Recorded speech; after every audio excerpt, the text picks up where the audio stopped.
Thiruvananthapuram medical college ആശുപത്രിയിൽ ചികിത്സ ലഭിക്കാതെ കൊല്ലം സ്വദേശി വേണു മരിച്ചതിൽ രൂക്ഷ വിമർശനവുമായി യൂറോളജി വിഭാഗം മേധാവി ഡോക്ടർ ഹാരിസ് ചിറക്കൽ.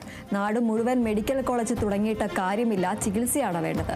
പാരിപ്പള്ളി മെഡിക്കൽ കോളേജും കൊല്ലം ജില്ലാ ആശുപത്രിയും ഉള്ളപ്പോൾ പന്മനയിൽ നിന്ന് വേണുവിന് തിരുവനന്തപുരം വരെ വരേണ്ടി വന്നത് വേദനിപ്പിക്കുന്നതാണ്. ഒരു രോഗിയെ എങ്ങനെയാണ് തറയിൽ കിടത്തി ചികിത്സിക്കാൻ പറ്റുക? അത് പ്രാകൃതമായ രീതിയാണെന്നും ഡോക്ടർ ഹാരിസ് ചിറക്കൽ പറഞ്ഞു. യൂറോളജി വിഭാഗത്തിൽ സൗകര്യങ്ങൾ ഇല്ലാത്തതിനെതിരെ നേരത്തെ ഡോക്ടർ ഹാരിസ് ചിറക്കൽ പ്രതിഷേധം ഉയർത്തിയിരുന്നു.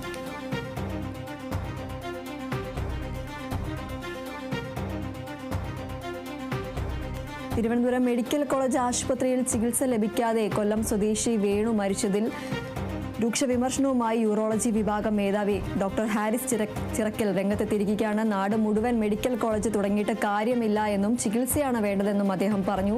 പാരിപ്പള്ളി മെഡിക്കൽ കോളേജും കൊല്ലം ജില്ലാ ആശുപത്രി ഉള്ളപ്പോൾ വേണുവിന് തിരുവനന്തപുരം വരെ വരേണ്ടി വന്നത് വേദനിപ്പിക്കുന്നതാണ് എന്ന് അദ്ദേഹം പറഞ്ഞു. ഒരു രോഗിയെ എങ്ങനെയാണ് തറയിൽ കിടത്തി ചികിത്സിക്കാൻ പറ്റുക എന്ന് അദ്ദേഹം ചോദിച്ചു.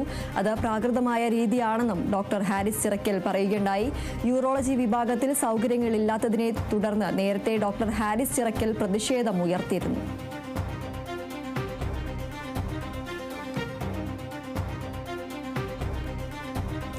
തിരുവിതാംകൂർ ദേവസ്വം ബോർഡ് പ്രസിഡന്റ് സ്ഥാനം ഏറ്റെടുക്കുന്നതിൽ ആശങ്കയില്ലെന്ന് മുൻ ചീഫ് സെക്രട്ടറി കെ ജയകുമാർ.